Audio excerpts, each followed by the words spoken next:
I work the graveyard shift in a mental health dorm and have for quite some time now. Most nights pass by rather smoothly and swiftly.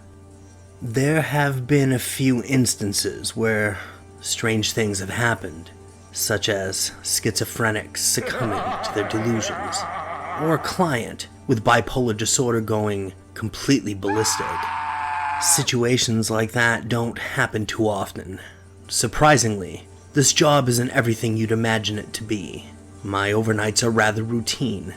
I clock in on the computer, count every single med that are sealed in the med bags, and do an hourly walk through for bed checks. There is usually 2 of us working, but on this particular night, I was working alone. I arrived to work early, just about 15 minutes before my shift was supposed to start. I walked in, and the usual scent hit me like a blow to the face. The combined smell of 80 men's feet, and it happened to reach 100 degrees that day, so the smell was enhanced. The dorm itself is divided by 40 beds in one pod and 40 in another. There is a restroom on either side of the pods. The beds are metal bunks, and they make the shape of an S with aisles running in between them. Faded gray bricks make up the walls. The office, which is dead in the middle of the 2 pods, is enclosed by glass with 2 thick entry doors onto it. Inside the office are 2 computers with a metal cabinet behind each one. In the drawers of the metal cabinets are each client's med bag, in which I have become way too familiar with. Hesitantly, I enter the office and set my lunch bag down on the baby puke green desk. A feeling of dread and laziness washes over me.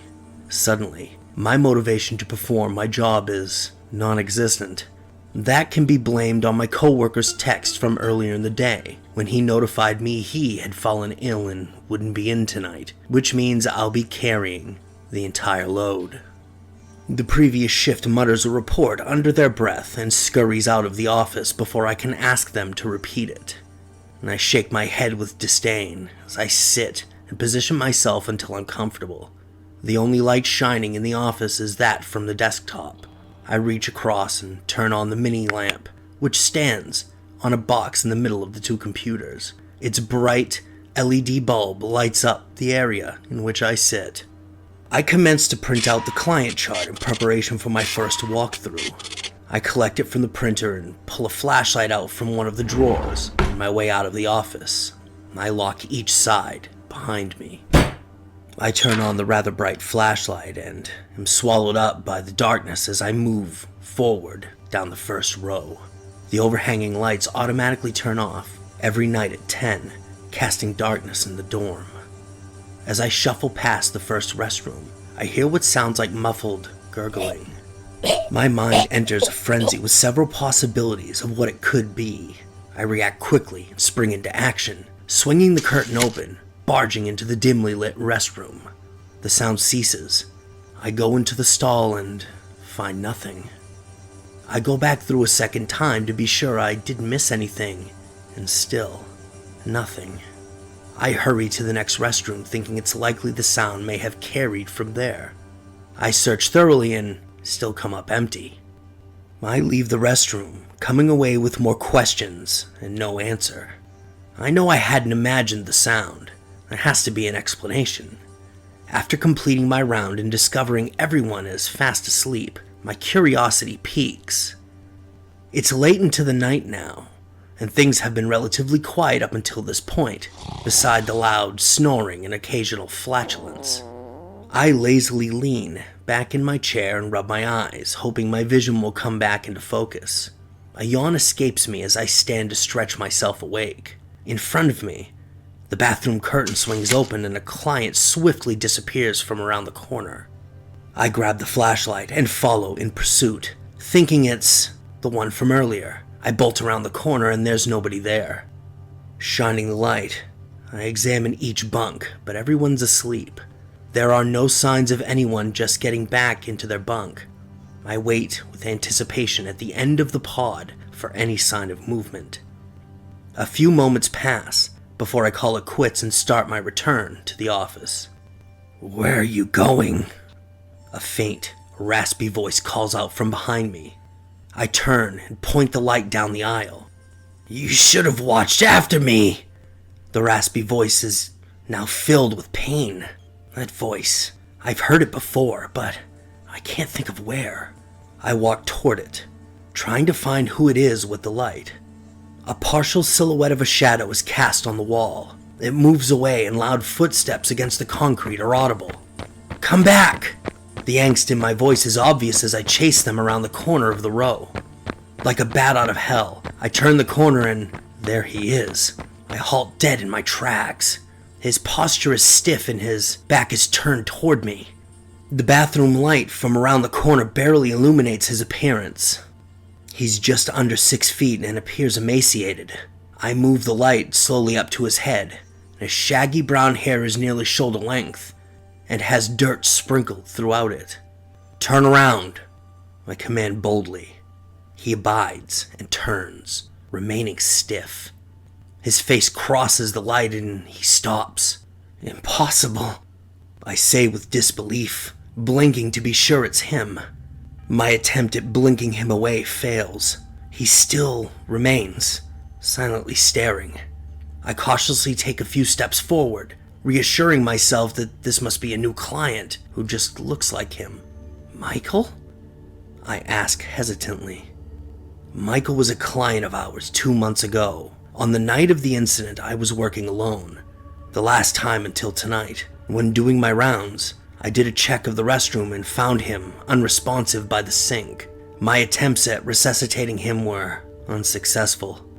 The autopsy later showed Michael had taken too many pills and suffered a fatal overdose. As I come within arm's length, it becomes apparent that it's him. His skin tone is gray, but perfectly preserved as if he'd never died. His facial expression is absent of any emotion. I'm so sorry, Michael." I bring the flashlight down and sniffle back my tears. Tears of guilt and shame from blaming myself for what happened to him. "You should have been there," he whispers in a creepy tone. His mouth opens and wet, soggy pills pour out onto the ground. This causes me to wobble and hit the wall.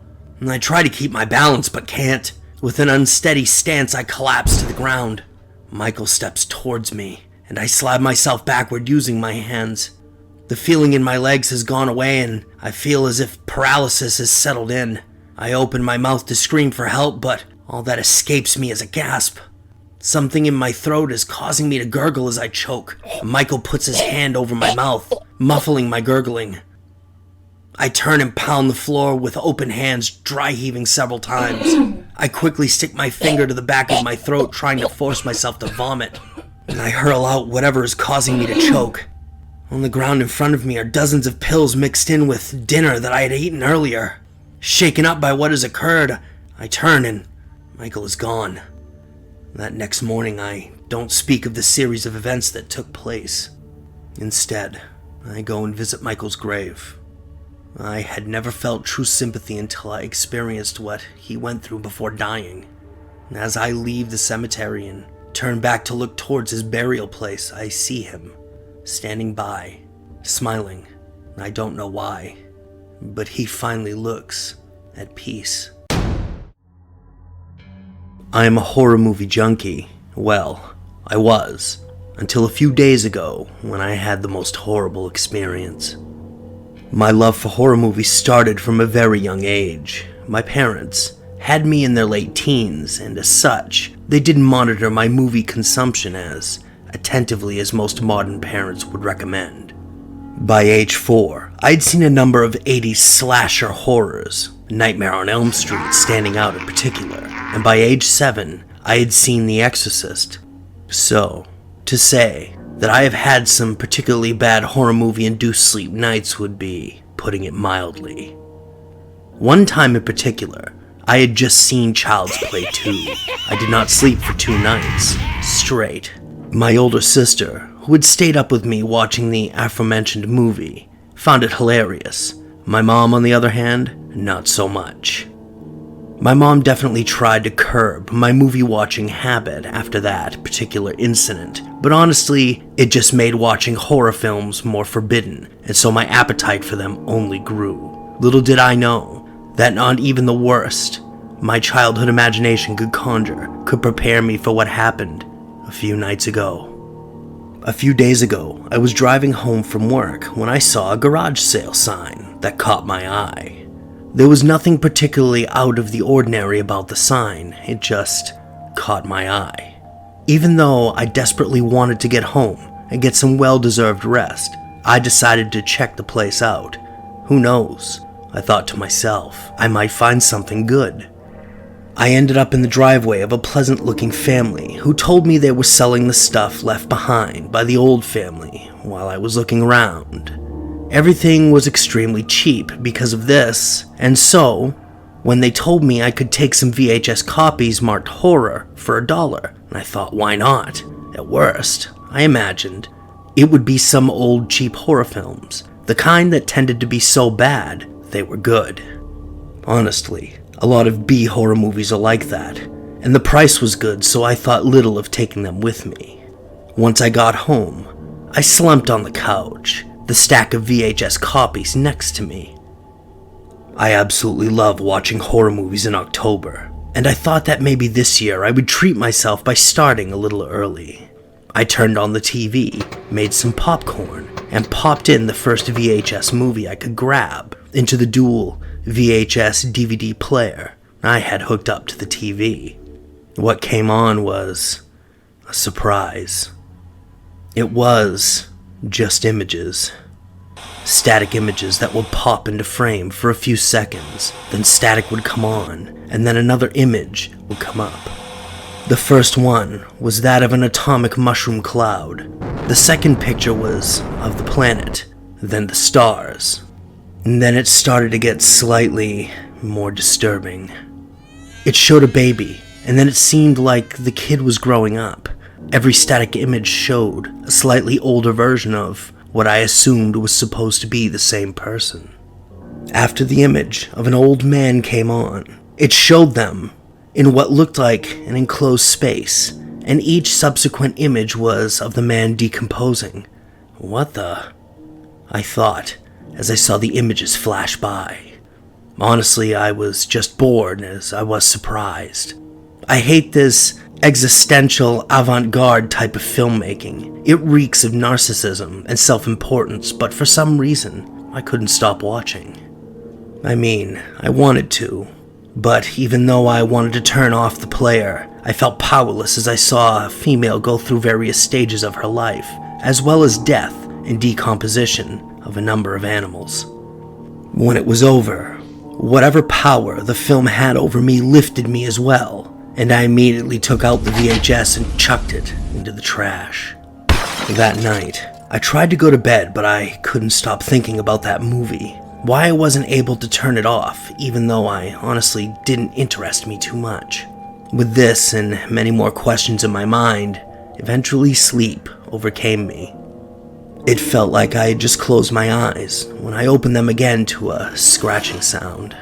It was a short but clear scratching sound that seemed to come from the edge of my bed.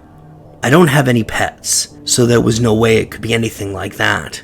But beyond that, with dreamlike certainty, I knew that was something at the edge of my bed, something supernatural. I knew that, whatever it was, it meant to do me harm, and that I was completely and utterly powerless to stop it.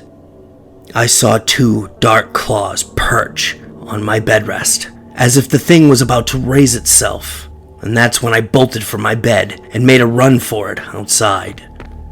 I ran outside of my room, into what seemed like a dark, twisted version of my house. There were more hallways in this house than I remembered, and each one seemed to stretch into an everlasting darkness. I could feel a presence amassing just behind me, but I was too afraid to look behind me. At that moment, I saw what looked like a faint glow emanating from one of the hallways, so I ran in that direction. The hallway felt eternally long, and something was right behind me, but I could not afford to look back. I needed to get out of here as soon as possible. After what felt like an eternity, I arrived in my living room, and with a triumphant smile, I ran towards my front door. That's when the living room floor crumbled right before my feet, and I saw a horrible visage. I looked down into the crevice, not because I wanted to, but just like with the film, I felt compelled to do so, and I saw the flames. These flames were brighter than any flame I had ever seen, and yet they were translucent somehow, because I could see fingers in the flames. I also smelled this place. If you took rotten meat cooked in the sun for 100 days in the desert, and then put it into a microwave for way too long, you might approximate what the place smelled like. I instantly gagged when the smell hit me, but still, I could not look away. I saw friends, neighbors, loved ones in the fire. They writhed and moaned as they were continuously licked by the hellish fires, and when they noticed me, they raised their hands to me. Their moans sounded like pleas of help to me, but I was powerless to help. An infinite sadness enveloped me, as well as fear. Then, I saw myself somewhere in the flames. He was half covered in flames, yet he was not writhing or moaning, and when he saw me, he simply looked away. His eyes were full of that infinite sadness that I currently felt, and when I thought I couldn't take it anymore, a dark whisper reverberated in my ears. "Time's up." I woke with a start in my bed. The bed sheets were completely soaked through. My mom used to tell me that horror movies have the power to open doors and let things in, but I never believed her. I believe her now, and I think I won't be seeing a horror movie ever again.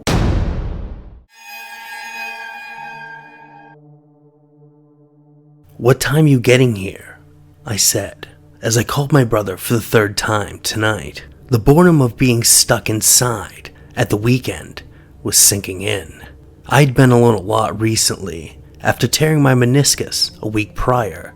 "I'll be there soon, man. I'll pick up some beers along the way." "Alright, hurry up. I'm going insane here all alone." I put the phone down and hobbled over to the couch to browse the endless shows available to me, while simultaneously complaining that there was nothing to watch. I eventually settled on a comedy show that I had seen countless times before. It was just background noise until my brother arrived. He had been good at visiting me since this all happened. My friends were far too busy getting drunk and living for the weekend at one of the 3 rundown bars in town, and I can't say I blame them. I would be doing the same if I could. I was also in a foul mood recently, and there's only so much torn meniscus complaining one person could take. I fidgeted around, looking for anything to keep my mind occupied while the show played in the background. The lack of any interaction with the outside world had been slowly draining me of any life. I finally settled down when I heard a knock at the front door. I had told my brother that I left the back door unlocked. He always used the back door, as it was more accessible when walking. There was an alleyway that connected to the back that was a shortcut. The only time people used the front door was when parking out the front, but he did not drive. The knocking was rhythmic and consistent. I pulled myself off the couch and slowly headed toward the door, cursing with every step. I eventually reached the hallway and leaned against the wall to take a short breather. I heard my brother's voice telling me to let him in. It was more monotone and robotic than usual. He was just repeating the same phrase over and over again. "Please, let me in." It was like a record stuck on repeat. I shouted at him to wait a second, fighting through the shooting pain in my knee as I moved toward the door. I reached the front door, but something felt off. He had repeated the same phrase around 10 times since I first heard him. There was a raspy cough after each time he spoke, as if it were a recording. It sounded like the same each time he spoke. He coughed, and then there was around a 5-second break before he repeated it again. I told myself I was being ridiculous, but I could not shake off this feeling that something was wrong. I asked a question through the door, but received the same robotic response. I looked through the peephole and saw someone standing there with their back to me. They were much taller than my brother. I could not make out much in the dark. I moved toward the living room window and went back to pull the curtains when my phone began to buzz. It made me jump out of my skin, and my nerves were not settled when I looked at the screen. It was my brother. "Hello?" I timidly said. "Hey bro, sorry, I just got to the shop. You want any snacks?" That's not you outside? What do you want about? I'll be there in a couple of minutes. I'll just get whatever." I attempted to get out another word, but he hung up before I could speak again. I stumbled back to the couch, hands trembling, forcing me to drop my phone on the floor. I could still hear that same voice over and over outside the front of the house. It was almost identical to my brother's voice, other than the lack of any emotion at all. I sat there staring off into the distance for the next few minutes, hoping this was all just a prank. I heard the back door swing open and hit the cupboards in the kitchen. I heard my brother announcing himself off in the distance. I dragged myself off of the couch and slowly moved back toward the hallway. I exited the living room and saw my brother standing at the other side of the hallway. He had concern wrapped around his face as he stood there in silence. "Who is that at the front door?" he said, as he dropped the bag he was holding to the floor. "I thought it was you," I said, as I pushed myself along the wall, moving further away from the front door. He eventually snapped out of his trance and began helping me toward the back door. Once we reached the back door, we stopped in our tracks. Through the panel of glass, I could see another dark figure. It was mimicking the same phrase over and over again in my brother's voice. "What the hell is going on? Are you bored and pranking me?" my brother said with half anger, half fear in his voice. "Nah, I don't know anything more than you do," I said, glancing over at my brother. "But that's me. I mean, it sounds just like me." We've been sitting here for over an hour now. The voices seem to become more enchanting by the second. I attempted to call the police, but all I get is static. The texts I've attempted to send have all failed. I am not sure if this will get through here. I looked out the window a moment ago to attempt to get a better look at the figure. I couldn't see much of anything. It felt as though, no matter where I looked, it always had its back to me. I did notice something else though. There were dark figures standing outside of the houses all the way down my street. I can vaguely hear the figures mimicking other voices. They are not outside of every house. Some of the houses do not have a figure standing outside. Those houses have their front doors wide open.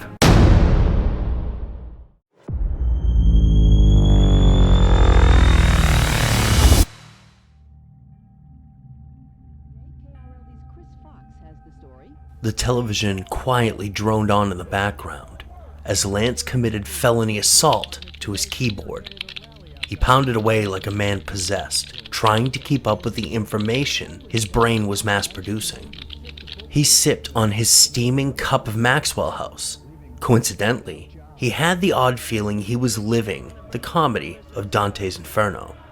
For the better part of his working life, he'd spent them in the coal mines of Kentucky. It was a hard life, but he enjoyed it, and as he saw it, it was honest work.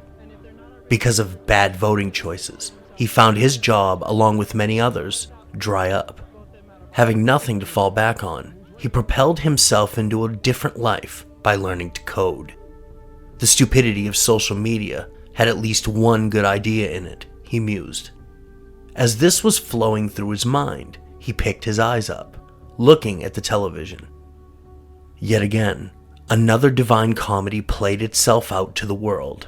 The current presidential election continued its journey into the fallacy of modern politics. Disputes here, fraud there. People who wouldn't know what a real struggle is like. He did. He still lived it. At one point in time, he lived on his own plot of land, working with his hands and possibly on his way to starting a family. He felt alive. Like he really did live in the real world, in touch with nature, and most of all, himself. Now, he was crammed into an apartment in Lower Manhattan, that was only big enough to fit a mop bucket and a pair of shoes. Yes, it was disgustingly expensive, but he could afford it easily for the wage he made. And the money he paid for this closet, he figured he could have a full operating farm back home. Yet, here he was, in the hub of the area of expertise he made a living off of. He sat back, daydreaming of rolling hills and the tranquility of the forest, the clean air that flowed through the beauty of what he always called God's country. It was horns honking and the screech of tires that brought him out of his self-induced coma. The sounds of breaking glass, twisted metal, caused him to jump from his chair. As he neared the quarter-opened window, the sounds of screams wafted in. Lance threw the window open, dumbfounded by the scenes of carnage going on in the streets below. From his 15th floor window, he witnessed traffic at a complete standstill. There were multiple accidents. Some tried to start their cars. Others who had their cars running couldn't move anywhere. Blue sparks shot out of the hoods of some that were running, like an EMP blast had fried their systems. A bevy of voices caught his attention. A car that had rear-ended the one in front of it was burning. The lady next to it was screaming as a man desperately tried to save the small child in the back seat as the fire raged with unbelievable speed. Finally able to pull the child out of the car through the broken rear window and depositing it in the arms of his delirious mother. The man backed up into the intersection of stalled vehicles as a tractor-trailer darted out of the side street, not able to stop. The man's body exploded into a red mist on the grill and bumper of the truck, raining body parts 30 feet out, onto the stalled cars and people into the street. Lance stumbled back in horror. He didn't know what was worse at that moment. The fact that a man had been obliterated right before his eyes, or that his blood covered the golden arches on the side of the trailer. He wouldn't be eating any cheeseburgers anytime soon. He dropped down on the floor trying to catch his breath. He could hear the older lady that lived next to him screaming for someone to call 911. Considering that the streets were completely packed, there was no way emergency vehicles could get in there. The explosion of the truck's diesel tanks jumped him off the floor. He covered his face from the heat and the fireball that could be seen shooting into the sky. No, what the fuck is happening? He said out loud. The streets sounded like hell's pits below him. The crackling of the fire, the heat and the screams of the people below trying to run from the instant devastation. It was a whistling sound that snapped him out of his panic attack. He knew that sound. It filled him with a despair he could never describe. He stuck his head out of the window, looking to the skies as the sound got progressively louder. The sounds of turbines being forcefully fed with air assaulted his ears and head. He caught a glint as a 747 Boeing streaked across the sky and smashed in slow motion into the skyscraper 100 yards away from his. The explosion was a white, hot, deafening blast that sent him across his apartment into the opposite wall, shattering all his windows. Lance was surprised he wasn't dead. He could still feel, and he stung from the dozens of cuts due to the shattered glass all over his apartment. He couldn't hear the rumbling because the blast had made the ringing in his ears too loud to hear anything else. Lightly, his floor shook. His glasses rattled. More and more, everything in his apartment shook with a violent force. He struggled to walk to his window, crawling, falling, grabbing a hold of the windowsill. He reached the opening just in time to see an oil tanker looming high in the sky. He couldn't reconcile the image in his mind. Everything was silent, except for his own breathing, and the scream erupting from his mouth as the 200-foot-tall wave came into view, causing the sky to go dark for a moment. The wave crashed down, causing the tanker to take off the top of his building, opening his apartment to the sky and millions of gallons of water crashing into his body. The last thing he saw before everything went black was the shadow of a massive three-fingered hand. She could hear her son giggling from his bedroom. Dinner was about to be put on the table. She walked slowly down the hallway to his room. She was enjoying the joy she was feeling in waves. Quietly, she opened his door, avoiding the saucer and oblong-shaped toys as she navigated her way across his room. He was playing on the floor at a square-shaped terminal, laying flat. Above him on the wall was a holographic poster of the Earth that said in large words in their native tongue, "Visit Earth." He could hear her sweet voice in his head. "Your dinner is ready, my love." He turned his bulbous, oversized head to look at her with his large, black eyes, a youthful, joyous smile on his face. Behind him was a detailed image of the planet Earth, suspended above the terminal. Without looking, he slapped his hand down, making the image disappear. She took his small hand in hers, and they both walked out of the room together.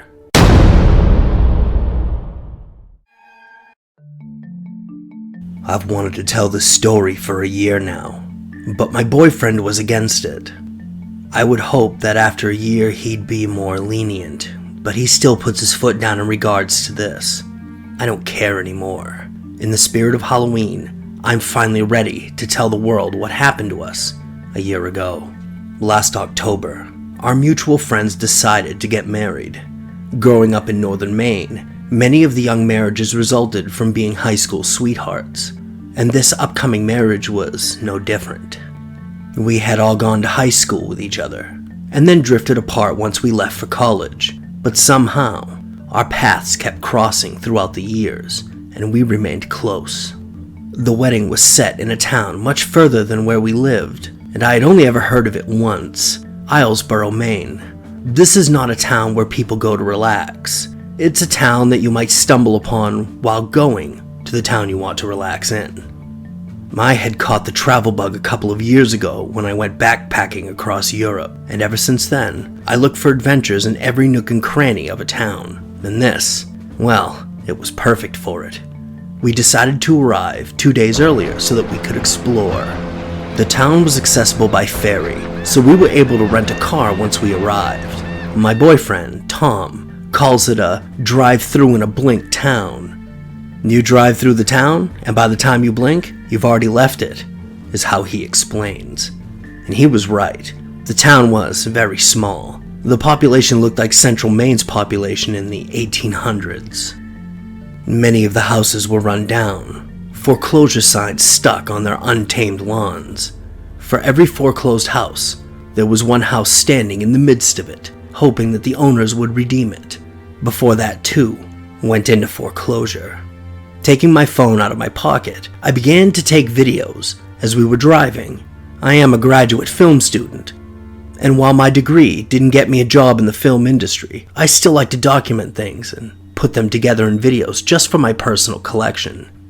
Spotting a saloon-style bar, we parked the car and decided that we could both use a drink. The bartender, a burly man with a wide, toothy grin, greeted us. Despite the place looking roughed up, his friendly demeanor brought a sense of coziness and comfort to the establishment. "Huh, a pretty lady like you doesn't stop by often. What'll you have?" I blushed. I felt Tom tense up a tiny bit. I don't know why he felt the need to toughen up his demeanor. The bartender could have easily been his father. I ordered 2 glasses of scotch, one for each of us, along with some chicken strips and fries for Tom. We were the only 2 people in the bar, apart from the bouncer, an elderly man pushing 93 years old, with a cigarette hanging out of the side of his mouth, and an older woman who looked like the stereotypical town bicycle. Both of them had looked like they were either sleeping or have just dropped dead. Tom began to strike up a conversation with the bartender, who seemed to talk without taking breaths in between his sentences. It must have been a while since someone from out of town had stopped by. The friendly conversation continued between the bartender and Tom till I asked a question. "Tonight is Halloween.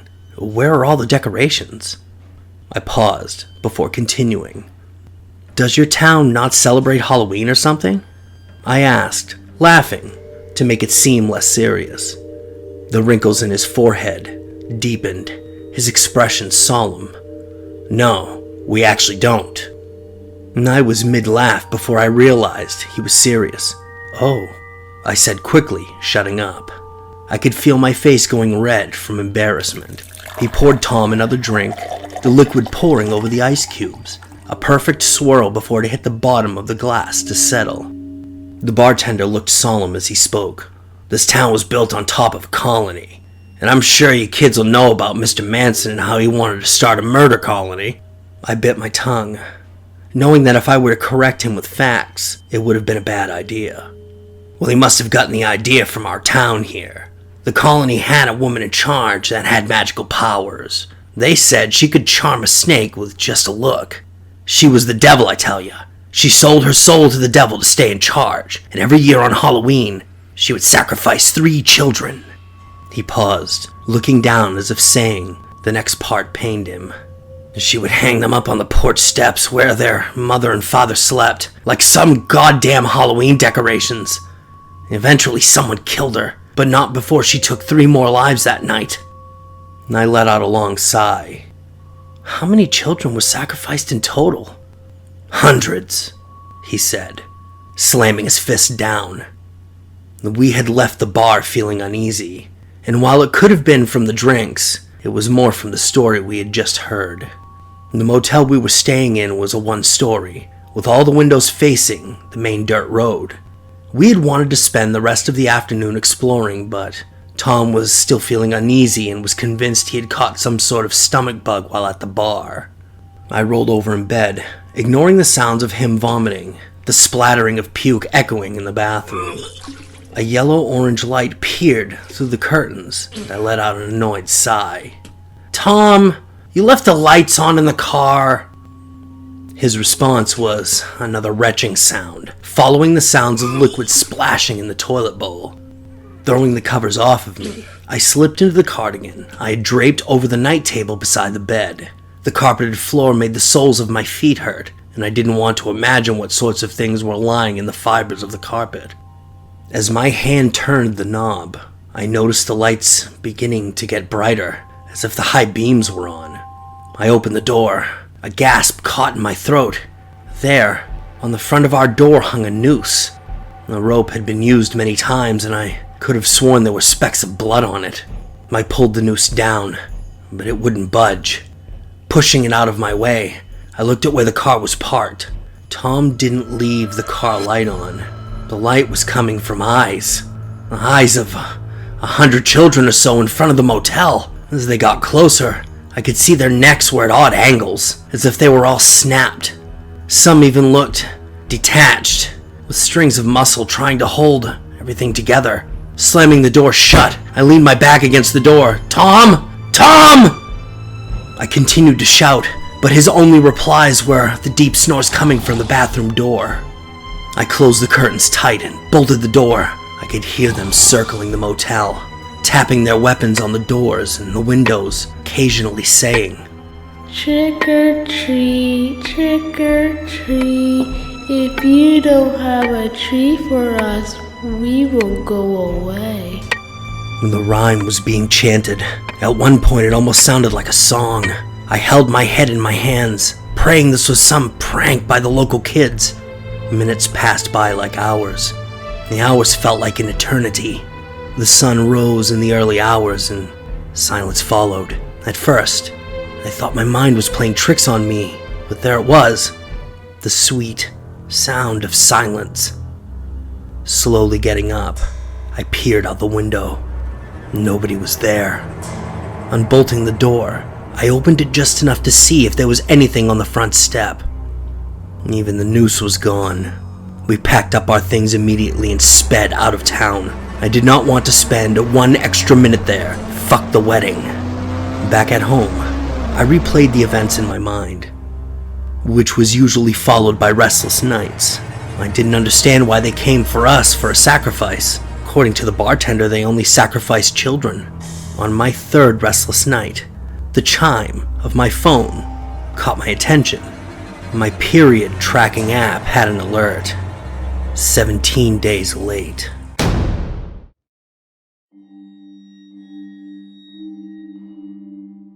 I woke up in a cold sweat. It was that nightmare again.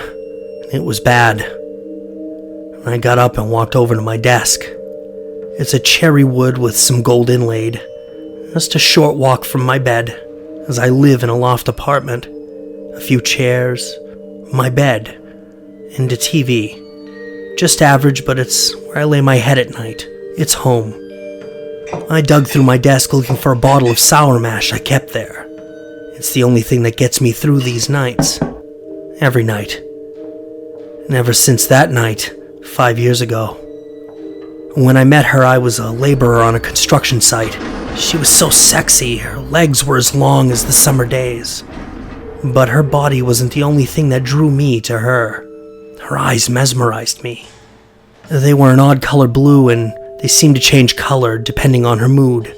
Most didn't notice this, since they were mostly staring at her wonderful rack, but I noticed.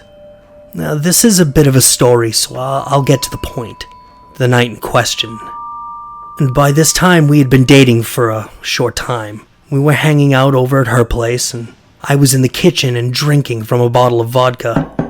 She came out of the bedroom and smiled at me. Her smiles lit me right up. They were worth their weight in gold.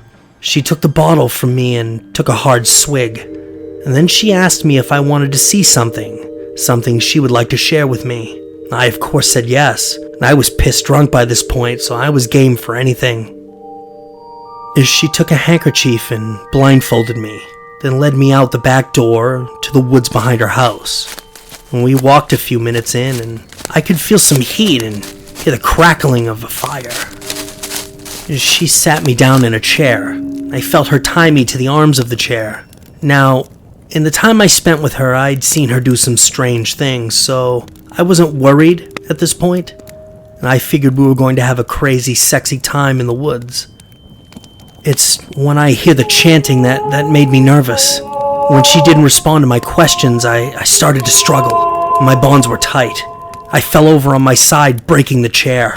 I ripped the blindfold off, and she was standing in front of me, in front of this large fire. She turned to face me. She was covered in blood. Her eyes were a reddish purple and stared right through me, into my soul. She threw her head back and howled. It was deafening. And that's when I heard them. 3 wolves, standing on their rear legs like men. They were massive, and their eyes glowed with the same color. I froze, pissed all over myself. My body sprung into action because my mind was overcome with terror. In one motion, I was on my feet and putting a shoulder into her as I bolted past, splitting the monsters as they closed in. I could hear them coming for me, running and growling as they did. I could hear her shrieking monstrously. They were getting closer. Then something hit me from the side and everything went black. I woke up in the hospital. I felt like I had been hit by a train. I couldn't feel the whole right side of my body. The pain was so intense. I felt numb. But I was found by a motorist. I was told I looked like I had been mauled by a bear. And when the police attacked me with a barrage of questions, I couldn't tell them what really happened. Not even I wouldn't have believed what happened to me if I didn't live it. And I didn't have any family or friends in the rural little town I was staying in, as I had only been here a few months. And I had no visitors in the time I was recovering, only phone calls from family. When I was well enough to leave, I was given a note by one of the nurses as I was walking out the door. When I read it, I damn near pissed all over myself again. I really had a fun time the other night. Let's do it again, love. I promise my doggies won't try to eat you again, as long as you don't play too rough. I left everything and went back to the city, to be closer to family and to never be near the woods again. Even as I sit here, staring out of my window at the full moon, I can feel it. In my head, in my chest, ripping away at me, calling me. I can feel it all over, inside and out. The itch.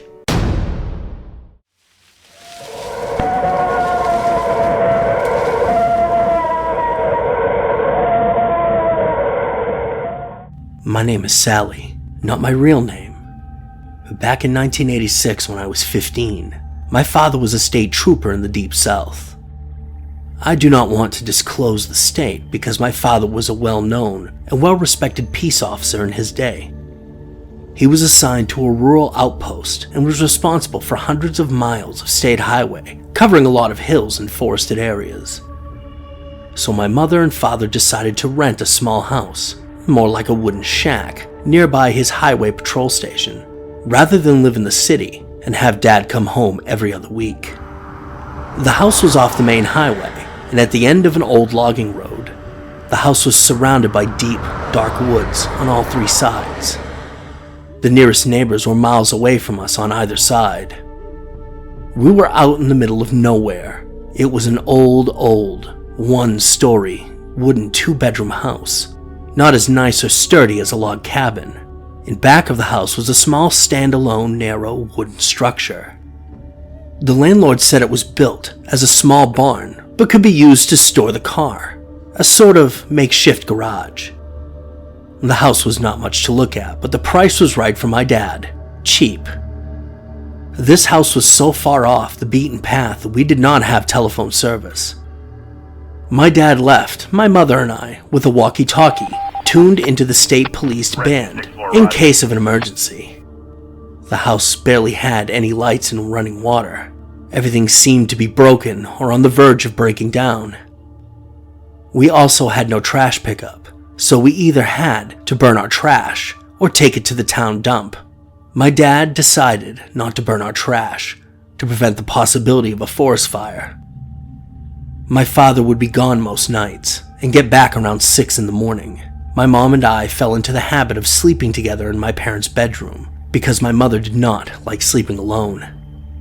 One night, a week or so after we first moved in, I got up to use the restroom around 3 in the morning when I heard what sounded like somebody mumbling outside coming from the direction of the garage. I put my ear to the back wall of the house to listen to the mumbling, and then all of a sudden, it just seemed to stop. I only heard an owl hooting in the distance. I just returned to bed without giving it a second thought. The next morning, I told my mom what I heard, and she just dismissed it as the wind whistling. A few weeks later, my father was getting home from a late-night patrol when he was parking the car in the garage. As he pulled in, he noticed the trash bags that we had stored in the back of the garage had been torn apart and scattered all over the garage floor. I remember it distinctly because I was the one who had to clean it up. My dad said it must have been raccoons or some other type of scavenger. My dad's solution to this was buying 2 new aluminum trash cans from the hardware store in town. He instructed my mom and me to put all the trash in the trash bag first, and then put it in the can and close the lid tight. He claimed this would keep the raccoons from smelling the garbage, and they would not come into the garage looking for food. It sounded logical to me, but needless to say, this seemed to work. The following week, my dad had to take his car to get serviced in town and had to leave it there for a few days, so the trash started to pile up and it smelled mighty bad. A day or two later, my mother discovered that the cans had been tipped over and all the trash had been rummaged through. My mom complained to my father and he finally decided to install a lock on the old wooden doors to the garage. On the following Wednesday night, it was around 11, and Mom and I had just finished watching a movie on TV, and we decided to go to sleep. She told me to take the trash out to the garage and gave me a key to the lock. I grabbed the trash bag from the kitchen while Mom walked into her bedroom and started to change into her nightgown. The house only had a front door, so you had to walk out of that door and turn right to go around to the side of the house, then walk about 20 feet to the garage. I started to turn the corner and stopped dead in my tracks at what I saw next. I saw a large, dark and hairy figure standing with its back to me in the doorway of the garage. It looked like a gorilla, but it stood upright on 2 legs. I heard a loud mumbling like human speech coming from this thing. It turned suddenly, like it became aware of me and stared right at me. I could not make out any facial features, but its two eyes reflected the moonlight, like a dog or a cat. I let out a scream, and dropped the bag of garbage and turned and ran back to the house. As I shut the door, I heard a big bang from the garage door swinging open. My mom ran into the living room and asked, "What's going on? I heard you scream!" I told her there was an intruder breaking into the garage. She quickly went to the nightstand by the bed and grabbed the walkie-talkie and my dad's spare service revolver. Mom then radioed the police station dispatcher and reported a break-in, when my mom grabbed me by the hand and we locked ourselves in the hall closet. We both sat there in the dark, quiet and scared. A highway patrol car came within 20 minutes. During this time, my dad was on an auto accident call, miles away, down the highway. The two troopers first made sure that Mom and I were okay, and then they had a look around the property. The tall trooper came back first, and we quickly mentioned that my dad was a fellow state trooper. He said the door had indeed been forced open and the lock broken. There was nothing but turned over trash cans and garbage everywhere. Next, the trooper pulled out his black notebook and wanted to take my statement. I hesitated at first, and when I got to the part of the big, black, hairy on two legs, my mom turned with a shocked look and said, "You didn't tell me that part." That's when the young trooper ran back into the house, pulled the tall trooper aside and started to whisper to him. I heard him say, "There are 2 sets of tracks." The tall trooper said, "Better get on the radio to dispatch and tell them we have arrived on the scene and are investigating."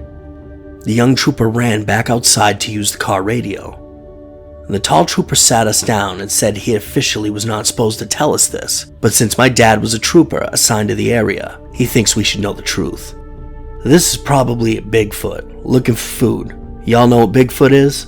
the trooper asked. And my mom said, I think so." I just nodded my head yes. My partner found 2 different sets of different sized tracks running behind your place. I felt the hairs on the back of my neck stand up. The mumbling must have been it communicating with another Bigfoot, already in the garage. My God, can they communicate? I felt sick. We get a lot of sightings of these things all up around these parts, and as far as we can figure it, they seem to be wandering down from the national park. Now don't ask me what these things really are. I don't know. Sometimes these things are harmless, and sometimes they ain't. Trust me, this place is not safe for 2 women to be left alone, and I don't recommend you stay here. They probably will be back. The next day, my dad told us that he confirmed what the state trooper had told us the night before, that these things do exist and are roaming all around the area. He was told by his sergeant to never mention the word Bigfoot or monster ever again if he is asked. It was bears poking around our place that night. I just sat there staring at my dad without being able to even speak. He told us to never speak about this again to anyone. My mom and I went to live with an aunt of hers 2 counties away for the next year while my dad was assigned to that area. During the year he was stationed there, my dad told us that he would take countless reports and sightings of the beast, mysterious missing persons reports, and at least 1 bizarre unexplained death as part of his job as the trooper of that area. This is my piece of the truth. Now it's yours.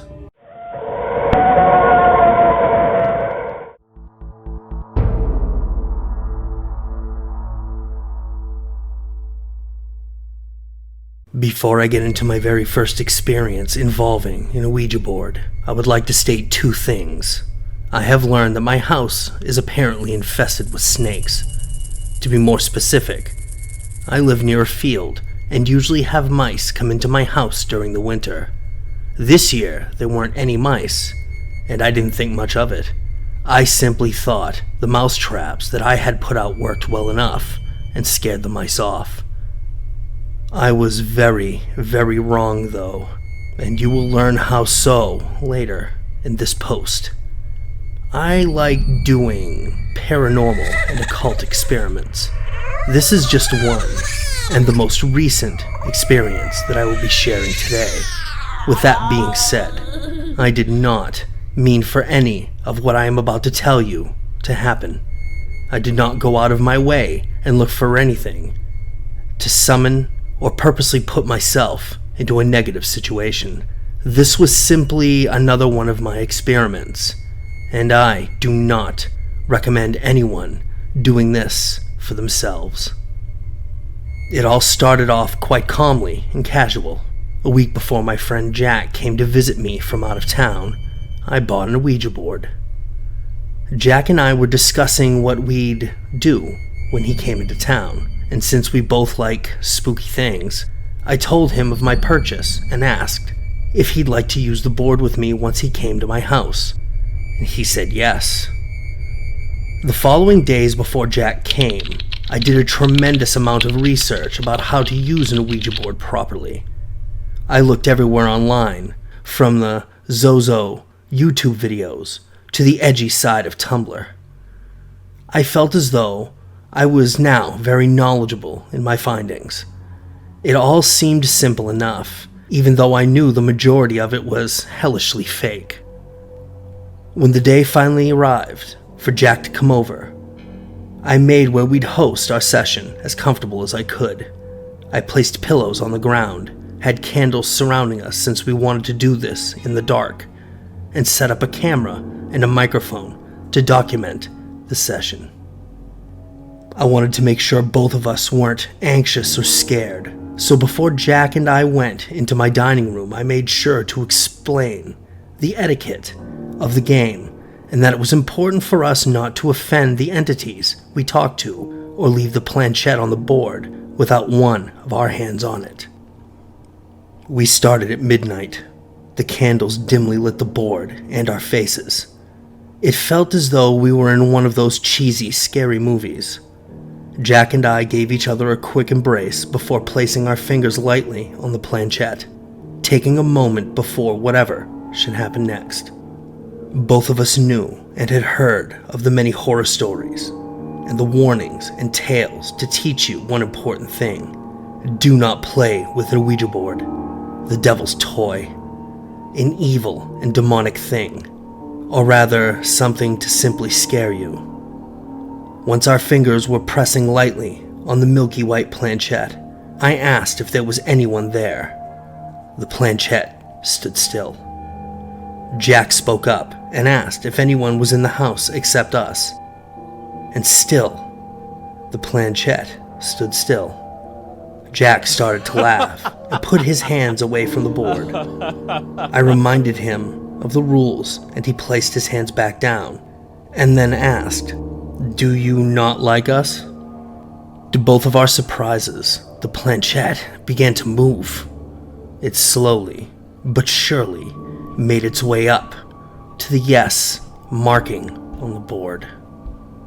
Jack and I looked at each other, spooked but intrigued at the same time. We didn't dare ask why, but asked for the entity to please leave if it didn't like us. And the planchette moved to goodbye. We started again, asking the first question, was anyone there? The board answered yes, and then when I asked if it was the same entity as before, the planchette went to no. Jack asked who the entity was, but the planchette didn't move. And then I asked if the entity was comfortable talking to us, and it moved to yes. Jack repeated his question, and I suppose he thought that if the entity was comfortable, then why not share its name? The planchette went to no, and I followed up on Jack's question. Why don't you tell us your name? Our fingers slid across the planchette. Both Jack and I said each letter aloud. That it stopped upon and waited for the message to make sense. Y O U A L R E A D Y K N O W M Y N A M-E. The planchette halted for a second. I took my hands off the planchette and wrote down all of the letters it said, making sure the reply to my question was clear. I knew the name of this entity. My mind bumbled and trembled with thoughts and theories. Who could this be? And were they lying? Jack had to yell my name before I snapped out of my thoughts. My eyes darted back to the planchette that was moving uncontrollably. Jack asked me why was it doing this, and before I could reply, there was a loud ding. The noise made Jack and I jump. We calmed down quickly with the realization that it was just the doorbell. I went up to the front door and looked into the peephole trying to see who was there. No one was there. I switched on the porch light and peeped out again. My friend Steven stood there with a huge smile on his face. How predictable. I opened the door and gave him a light hit on the arm. He explained to me that Jack sent him a text to come over tonight. I led him inside and led Steven to the dining room where Jack was still sitting on the ground examining the board. I sat down first and placed my fingers back on the planchette. Jack and Steven greeted each other while Steven sat down and joined in on the session. I tried remembering where the planchette last was and if it had moved again, but before I could come to a conclusion, the planchette started to move.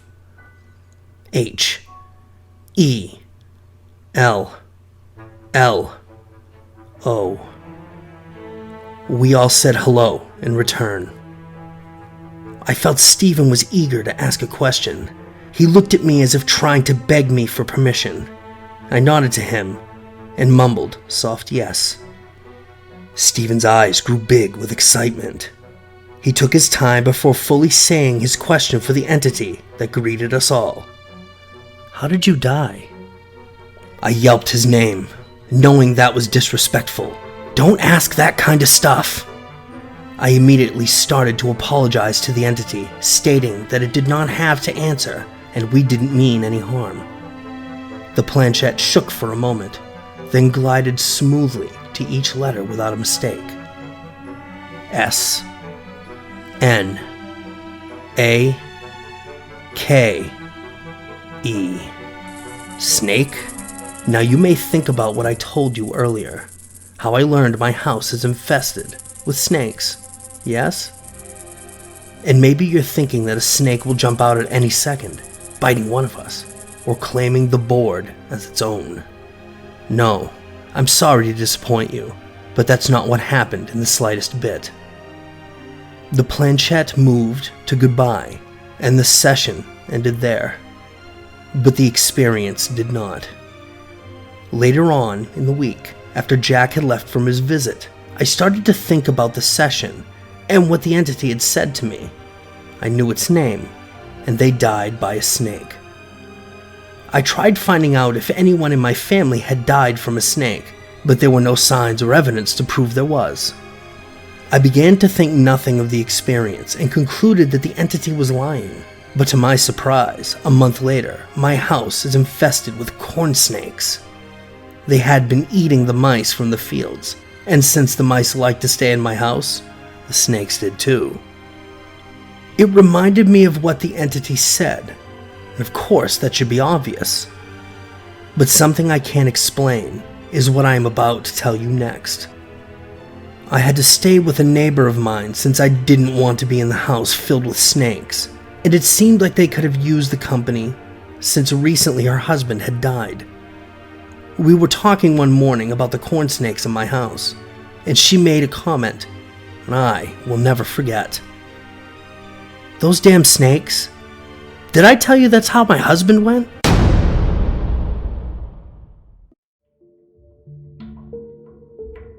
I've never posted a story or experience I've had to Reddit before, and I doubt I'll ever post one again after this. With that said, I've read a fair amount of great reads from this thread and feel as though I owe it to the community to participate. But do consider yourself warned. These experiences are factual and not to be taken lightly. I'll start off by telling you some information about myself. I'm a 26-year-old male paramedic, in a small city on the east coast of Canada. I'm roughly 6 feet tall with a thin build. As a general rule to my profession, I do witness some disturbing shit. I've been a paramedic for 4 years now, and in that time it's become common knowledge among coworkers that I get all the psych calls, or psychiatric, or the crazies, whichever you prefer to call them. Now before I begin, I need to tell you that the brain is a very complicated organ. There is a vast number of mental illnesses that have been clinically recognized across the globe, but no illness is worse than the phenomenon that is evil. Sometimes the two can be hard to differentiate. It was a bitterly cold yet calm September night when my partner, whom I'll call Jeff, and I received a tone from our pagers requesting a response to a rural household for a 49-year-old female with possible respiratory distress. Shit, I thought to myself. Our shift had just started, and I'd planned on picking up a coffee. "Copy that, dispatch. You can mark us as responding," I grumbled into the mic. Jeff and I had worked together for about 2 years at this point, and I knew by the creases on his face that he could use the coffee as much, if not more, than me. It was our 4th 12-hour night shift in a row, and we were both starving for a rest.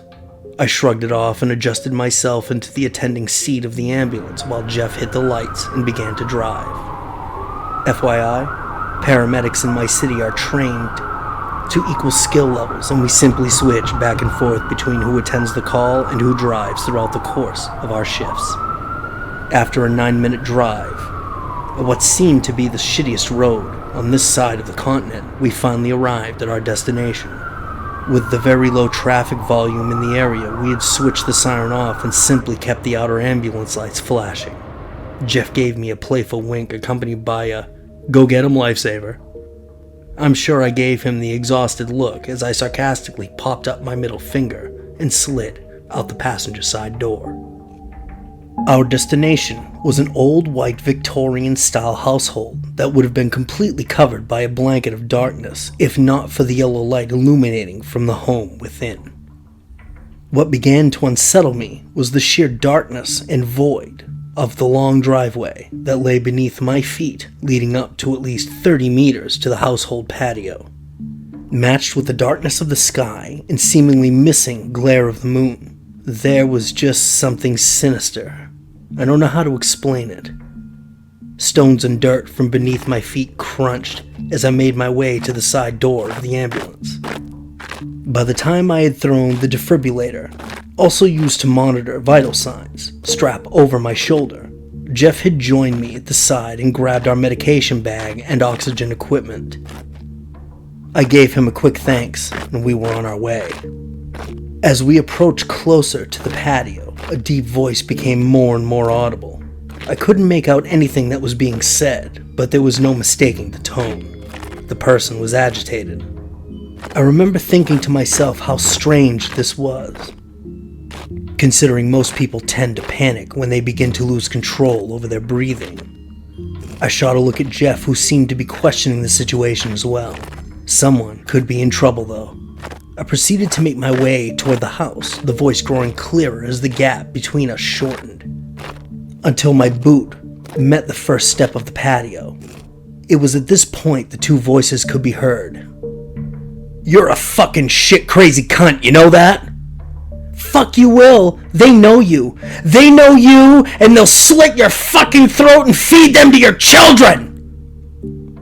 These were the immediate words that I heard upon standing on the patio. At this point, it was fair to say that I was thoroughly startled.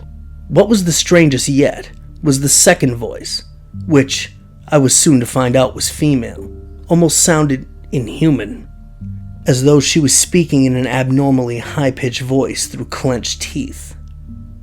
I quickly glanced back at Jeff to give him the okay to get the fuck out of there and call for RCMP. With a single nod, he quietly began to tiptoe back towards the direction we had come from. Almost as if to doom us, a larger twig cracked beneath the sole of Jeff's boot. On cue, the voices immediately stopped, and the front door opened. A large burly man walked through the doorway and scowled at me before a mischievous smile slowly spread across his face. He was in the latter stages of balding, but compensated for his lack of top hair with a fully grown beard. This guy had to be at least 6'4" and weigh 300 pounds. He looked to be in his early 50s, but looking back, his body had many classic signs of abuse. His large smile showed all 7 of his front teeth that seemed to be browning from the inside out, and his skin had a yellowish tone. "Well, what do you know? You actually showed up. Took you long enough. I phoned you over 10 minutes ago. My wife's been acting like a crazy bitch." From behind the man, I caught a glimpse of the female, who seemed to be eyeing up the situation. This lady stood not 1 inch over 5 foot. She had dark features. It's most likely that she was of native descent. Her face was contorted into a seemingly exaggerated frown. I dared not turn my back on these two out of fear for my own life, and I calmly stated, "Hello, sir. My partner and I received a call for someone possibly having a medical emergency. Also, police have been notified and are currently on their way. What seems to be the problem?" "I just fucking told you. My wife's acting like a damn lunatic." "Listen, I can be of assistance, but if you keep cursing at me, you're going to have to deal with this yourself. What's your name?" "Sorry, fella. I got no patience for this woman. Call me Will. She's Miriam." At this point, Miriam had started to chime in, calling him all sorts of not-so-sophisticated vocabulary. "Ma'am, I'm gonna need you to calm down. This isn't making the situation any easier. Let's just take this one step at a time. My name is Tom, and I'm trying to help you both through this." Simultaneously, I slowly, yet shakingly, moved my hand behind my back and gave the signal for Jeff to continue prioritizing towards phoning RCMP. Unlike what I had just told this man, RCMP were not en route. Will decides to invite me in. For some reason, I felt like I had some degree of control over the situation and felt confident enough to enter their home. I dropped my defibrillator outside the door and walked into their home. The first thing to hit me was the smell. It smelled of sulfur and stomach bile. The second thing to hit me was the woman as she attempted to push me back through the door I had just entered from. "No! They told me you would come! They don't like him! They don't want him to die!" As I fell to my ass, Will was quick to position himself behind her and managed to trap her arms to each side by giving her the most giant, badass bear hug I'd ever seen. "Sorry about that, fella. Can't say I didn't warn you." As this tremendously large man held down this tiny native descent of woman, I couldn't help but smirk at the thought of how obscene this was. That was until my eyes drifted to her face. One of her eyes had become bloodshot, and the other was twitching about 3 times a second. She had the most wide and sinister smile I had ever seen. The curvature of her smile seemed to reach 3/4 of the way up her cheek. At this point, Jeff had heard the commotion and entered the household to ask if everything was alright. He took me aside into the next room and told me that RCMP in the area were responding to a domestic dispute a few miles away, and the closest unit wouldn't be there for at least 35 minutes. We really were in the middle of butt-fuck nowhere. Shit, shit, shit. I quickly told Jeff to pull Will aside and get his side of the story, including any past medical history that Miriam may have as well, as if they had taken any alcohol or drugs. I also asked him to gather up all the knives and guns that he could potentially pose as a threat.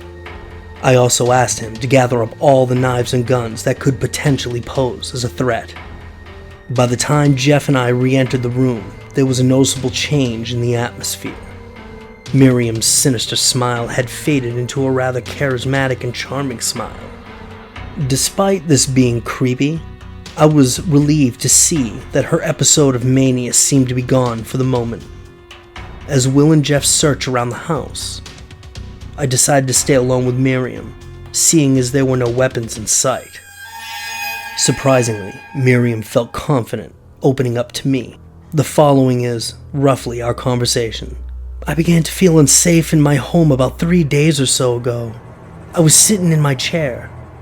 She proceeded to point to a red lazy-boy chair in the next room. When I heard what sounded like scratching coming from one of the walls, I went to go see if maybe he had rats then, but when I placed my ear to the wall, I heard that it was just really quiet whispering. Have you ever heard these voices before? Has anyone in your family? Miriam scowled at me, but it didn't seem to be threatening. I ain't fucking crazy, if that's what you mean me trying to say. No, Miriam, you're misunderstanding. As a clinician, I have to make sure I get every piece of the story. It's how I can best help you. She seemed content with this answer and continued. No, ain't nobody crazy in my family. Not that way. But I grew up on a native reserve, and people told me stories about the Midnight Men before. She seemed to be getting rather excited the more she delved into the story, and I found myself strangely drawn into what she was saying. I could never find those voices, though. I even went to the other side of the wall, but the whispering had stopped. That night when I was sleeping, when they first visited me, see, Will and me, we were having a rough time lately, and he was sleeping on the couch, which is probably a good thing since we would be dead if they saw him. They don't like men. It's about 2 a.m. when I wake up to a bottle of beer from my nightstand falling over. I thought it was just Will trying to get some love in, but I was ever wrong. I think my heart nearly jumped out my chest. There were 4 of them standing in a half circle around the edge of the bed. They were tall, really tall. Had to crouch their necks or else they'd be putting them through the roof. What did they look like? Well, they had 2 arms and 2 legs, if that's what you mean. But they're tall and there's no color to them. They weren't black, but my room was real dark and they seemed to blend in with it though. I could see things like the color of pictures on the wall, but I couldn't see their shape. Just not what color they were. They didn't have no clothes on neither. This seemed like a very in-depth hallucination to me. As much as I was curious about her story, there was no reason for why I was giving her so much time to explain herself. This wasn't the first time I had heard of the Midnight Men, or Shadow People, or Dark Ones. Among a lot of my co-workers, especially those working near the native reserves, this was a hot yet taboo subject. I didn't know much about them, but I was curious to learn more. Then they started talking in a real slithery voices about how I was going to have to prove myself to them. We talked for what seemed like hours, but at some point, I must have fallen asleep because I woke up the next morning to them nowheres in sight. I told Will, but he just called me a bitch and told me to hold my liquor. It was at this moment that I began to feel very unsettled. She looked at me in the eyes, and her smile widened once again, and her voice formed to that of another. They visit me, and they tell me of you, Mr. Williams! I jumped away from her. I was unsure of how she knew my last name. After texting Jeff of this later, I'm sure he got a kick out of the fact that it hadn't crossed my mind that the paramedic ID displayed my medic number as well as my first and last name. At that moment, she jumped on me while screaming something to the effect of, "They don't like men!" As a paramedic, I am legally allowed to use as great or greater force in these situations, so I managed to pin her to the ground, not without getting a fat lip in the process though. I yelled upstairs for Jeff to come help me, but before he could respond, I hear the all too familiar sound of a siren in the distance. I let out a sigh of relief at the thought of having a way out of the situation. That sigh quickly changed to a gasp as my fingers found placement on a knife that she had concealed within her jeans. The RCMP arrived shortly after and took the woman into custody. My partner and I determined that she was too dangerous to ride with us in the ambulance. Before we left, Jeff led me upstairs and showed me something that thoroughly gives me the shivers to this day, even as I write this. Nearly every wall was torn into with what appeared to have been a crowbar or some large object. The insulation of the house was following out in several places. On every wall, in every available space, this woman had written, "The Nightmen are coming." In one corner, nearly hidden by a tipped-over shelf, was a drawn picture of 4 tall humanoid creatures, reaching into what looked like to be a smaller humanoid chest. They were pulling out his heart. As we prepared to leave, Will thanked us. We walked back toward the ambulance, and I saw the ever-too-familiar face of Miriam, staring through the squad window, grasping her chest and motioning, her heart being pulled out. When I arrived home to my lovely significant other, who was ever so understanding of my career choice, I gave her a large hug and collapsed onto the bed. I didn't really want to delve into the details of what happened that night. That would be a story for another day. I had the next 5 days off. My wife then snuggled up to me and handed me something before mentioning how forgetful I was at times. It was my paramedic ID. I had forgotten it at home.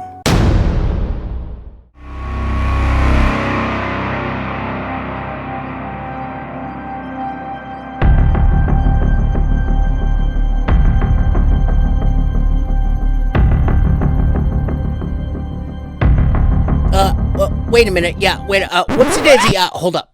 Yeah. I don't know what kind of story you think this is, but it's not that.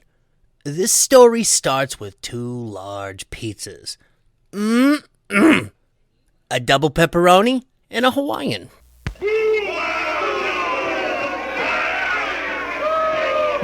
What? Shut up! Since when did you all become pizza Nazis? If you listen to this, find a mirror. Go ahead, I'll wait. If you just booed my choice of pizza and you like sardines, look at yourself. Just look, because that is disgusting. I hope you feel shame now. Sometimes the strangest shit will happen when you aren't looking. Halloween last year, this happened to me. It started off innocent enough.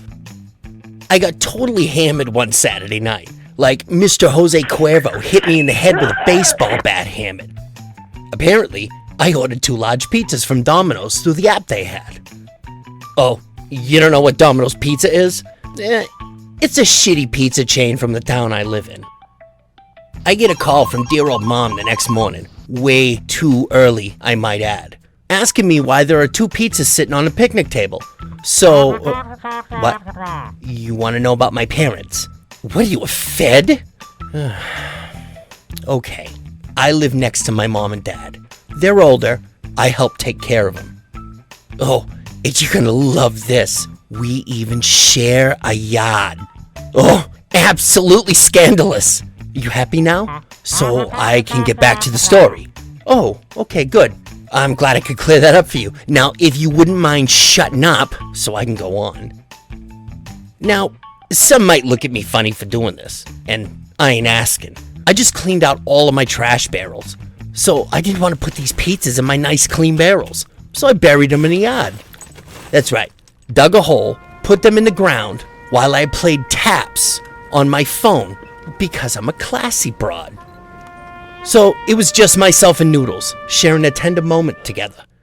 Oh, and how could I forget, before you interrupt me again, I have a dog. Her name is Noodles, and she's scared of the wind.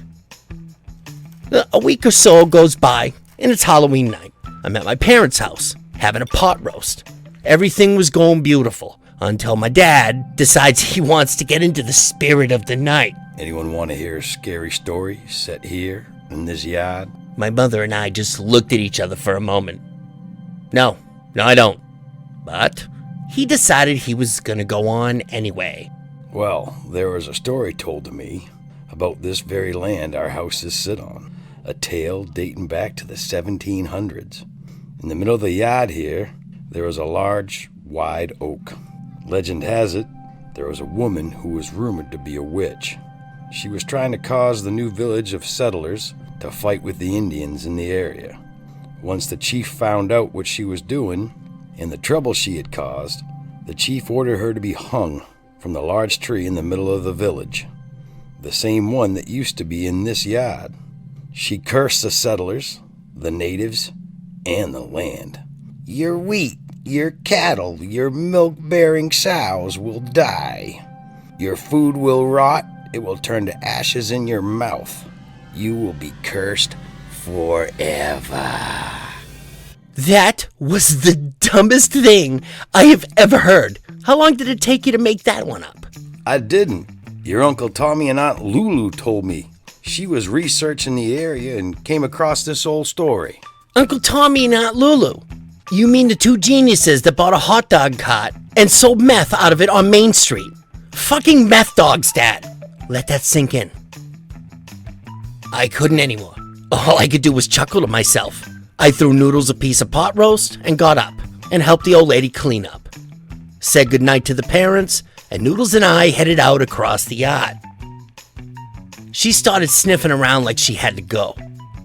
It was real weird feeling out, and I'm not talking about the fact that it was Halloween. For a late October night, it was strangely warm.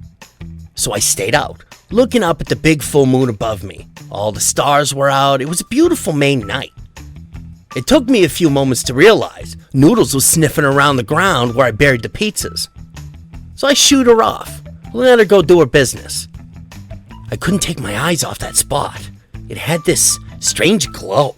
Of course, I forgot. It was a full moon, and, well, everything had that glow. And at that point, I needed to go to bed.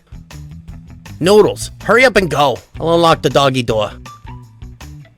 I climbed the stairs, and once I got in, I unlocked the doggy door. I proceeded to put the pot roast leftovers away and started to pour some Jack for myself. That's when I heard this grunt and bark. And she was always barking at something. Big, tough, wimpy dog, I thought, as I took a haul right off that bottle. And when I heard her whimper in pain, I got nervous, and I headed out towards the door, about to severely beat the ass of whoever was hurting my dog. I stopped in my tracks, and when I heard something coming up the steps, sounded like she was trying to drag herself up the steps or something like that. This hand and arm reached through the door. It wasn't anything like I've ever seen. It was clawed with this stranded muscle, but it looked rotten, and frankly, a bit saucy. The hand dug its claws right into my frickin' hardwood floor, and before I knew it, this giant blob thing burst through my door, shattering it all to pieces. I don't know what the hell this thing was, or if I could even describe what I was looking at, but I will tell you with great certainty, I was gonna shit my pants. What the hell is This thing came in snarling and roaring, repeating the words "curse you," coming right at me.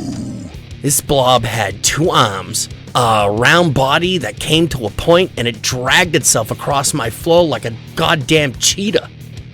It was looking at me with one large eye. It had like a yellowish jelly, and damn if it didn't have a pepperoni for an eyeball. Its skin, if you want to call it that, was soft and it flowed around like it moved, but it held itself into place without sliding off.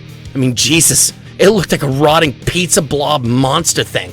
Kind of reminded me of that monster in that movie Basket Case.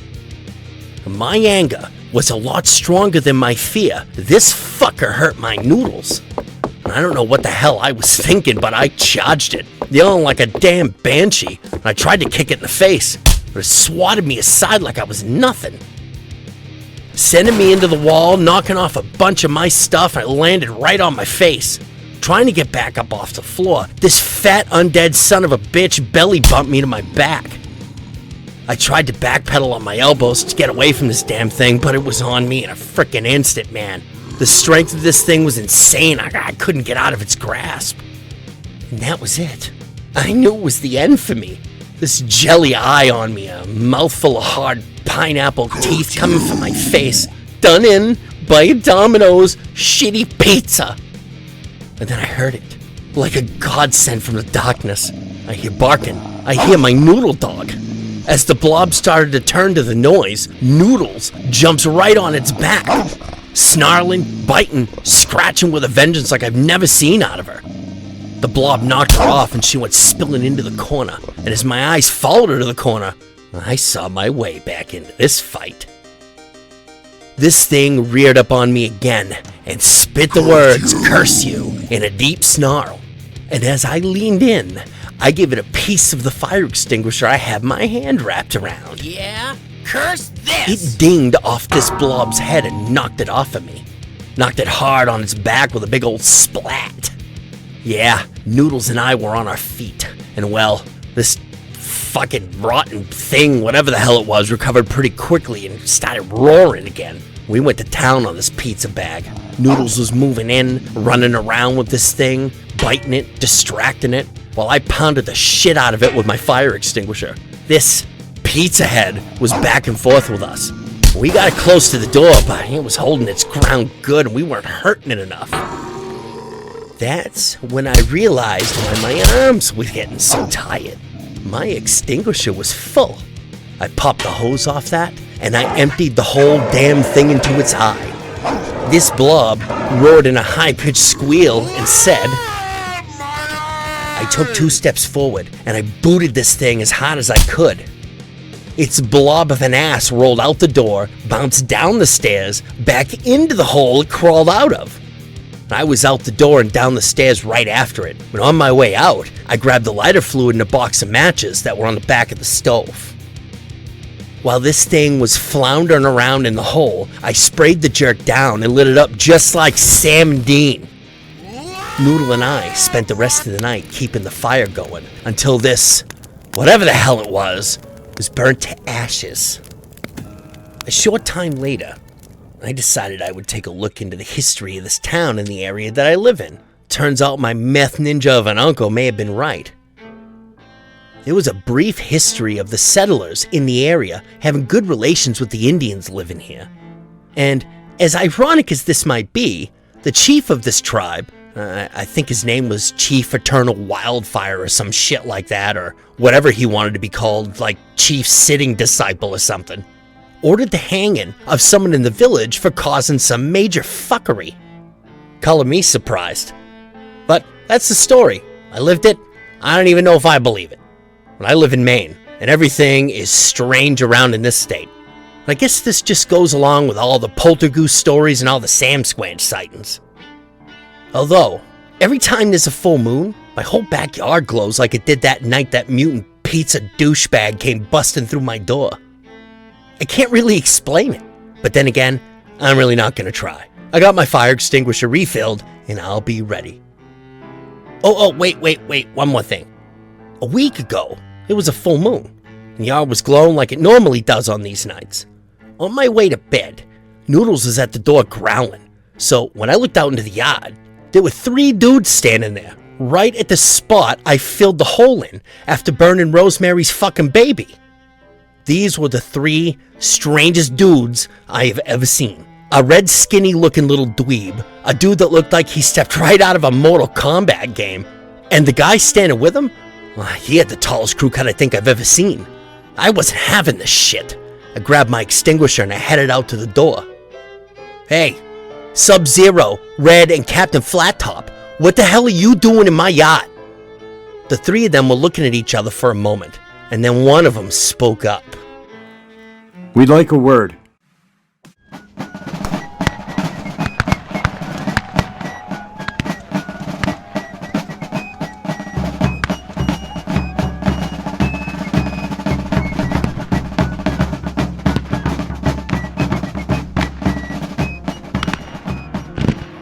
I can scarcely believe it myself. I lived it. I fought it. I still don't know what to say or how to feel about it. I've fought in the Potomac since the start of the war. I've lived through Bull Run, Fredericksburg, Chancellorsville, and of course Gettysburg. Through all the death and blood. I can't think of anything more terrifying. Now I'm sure you're not gonna believe this, and I think I've gone right out of my head. And hell, I think I have too. We've been seeing some of the heaviest fighting since Grant took over. He had this plan to divide our forces into 3 fronts. And I was saddled up with Uncle Billy's army, and we would head straight into Atlanta and destroy everything along the way. My only thoughts was, maybe this would be over soon so I could get back to you, my dearest Anna. We scorched the earth. The bummers took livestock and food from anywhere we could get it. The Fighting in Atlanta was fierce, but we drove the Rebs out and chased them all the way to Savannah. We stopped 10 miles or so outside the city. Our scouts said there was a host of Rebs hiding out in a plantation about a half-mile out. Now, this seemed like the perfect time to get some supplies and smoke them out like rats in a barrel. About 100 of us set out into the wilderness to track them and corner them. And we set out later that day. The woods were so thick and dark, it seemed damn near impossible to take more than 2 steps before you'd trip over something. I'd go as far as to say a squirrel would have the damnedest time navigating his way through the undergrowth. The half-mile seemed like 50 miles by the time we reached that plantation. It was dark when we got there, and we knew them Rebs would do anything to cut us down and make off like thieves in the night. When we emerged from the trees, there were torches lit on the back of the property. It was leaving a dull glow over the area in front of us. There was a mass of tall grass about waist high, right before a short hill that we think led to the rest of the plantation. Beyond that, we could see some white buildings and sparse trees set in rows. That must have been the slave house's main building. What worried me was the tall grass, perfect place for an ambush. Our commander sent 20 of us in advance of the rest of the force to move in, see if we could scout the area before the rest of us went rushing in. Myself and the rest of the boys with me moved out of the trees and across a little dirt road to the waist high. We fixed our bayonets just to make sure none of them snuck up on us. It felt like another world in that grass. It was darker than it should have been. The air hung heavy in our lungs, like it was 100 degrees out there, but I felt cold. Like a chill not even old man Satan could have conjured. It would have rattled his old bones. Worst part was the sorrow and the pain. The feeling was overwhelming. I could have sat right there in that tall grass and cried, and I don't even know why. And I could hear singing, a host of voices that seemed to come up from the very land around us. It was low, like a mournful wail, but at the same time beautiful.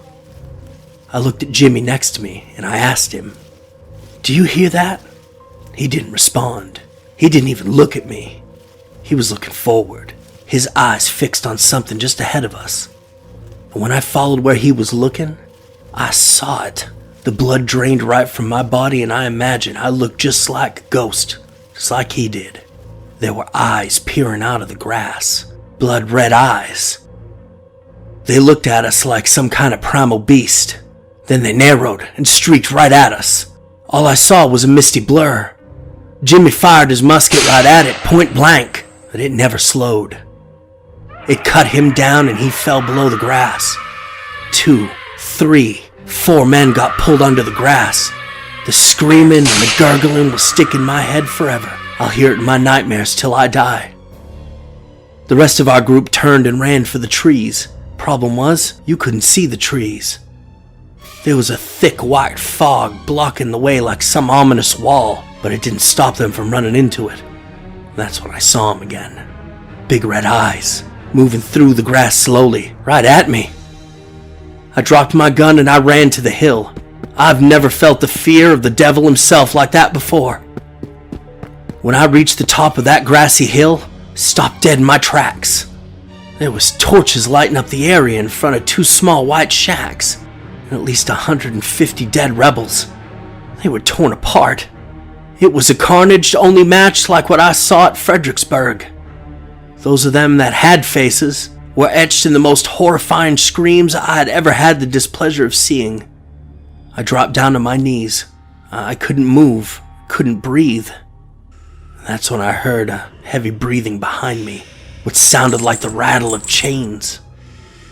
I stumbled and crawled forward, turning to look over my shoulder. I slipped in a pool of blood and fell flat on my back. It was on top of me, standing right over me. I don't know what it was. It looked like a man, like a strong man. Chains hung off of its arms and waist. It took a step and bent low in the most unnatural way. Put its face right near mine. Those eyes looked into my soul and I saw hell itself. And its breath smelled like burning flesh and brimstone. What do you want?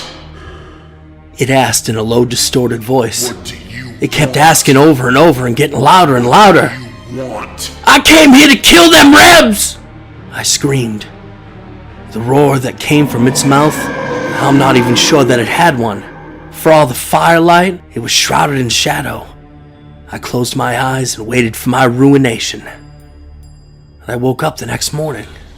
There were no torches, no dead rebs, nothing like it had been the night before. It was a beautiful day. I made my way back to camp, and when my commander asked what happened to me, I told him I fell down and must have hit my head. It was a fool's excuse, but it worked. I'm writing this now, because we move on Savannah in a few hours. There's a chance that I might not come back. My dearest Anna, if I die and you read this, know that I love you. Wilfred P. Adams.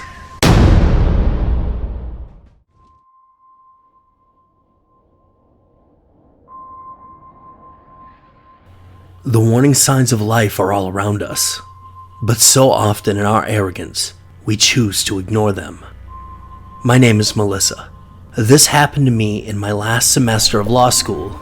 I'd signed up for a class that required us to work under the supervision of either a private practice attorney or a legal department of a government agency. I had applied for and had gotten accepted to the district attorney's office. I totally lucked out and was assigned to an up-and-coming young female deputy DA named Claire. One evening I had to stay late to finish typing the trial brief for Claire's racketeering case starting the next morning. When I finally finished, I gathered up my things and left the courthouse. Claire had given me a lift to work this morning, so I had to either catch a bus or walk. It was a beautiful evening, so I thought I would walk. I first went across the street and purchased a small coffee at the convenience store. I would take a shortcut along the warehouse district down Maynard Street and take a left on Gillis Avenue and then up to my apartment on Murphy. As I walked towards Maynard, I noticed an older homeless man drawing something in white chalk along the brick wall on the corner. As I turned the corner to enter Maynard, a kid on a 10-speed bike ran right into me.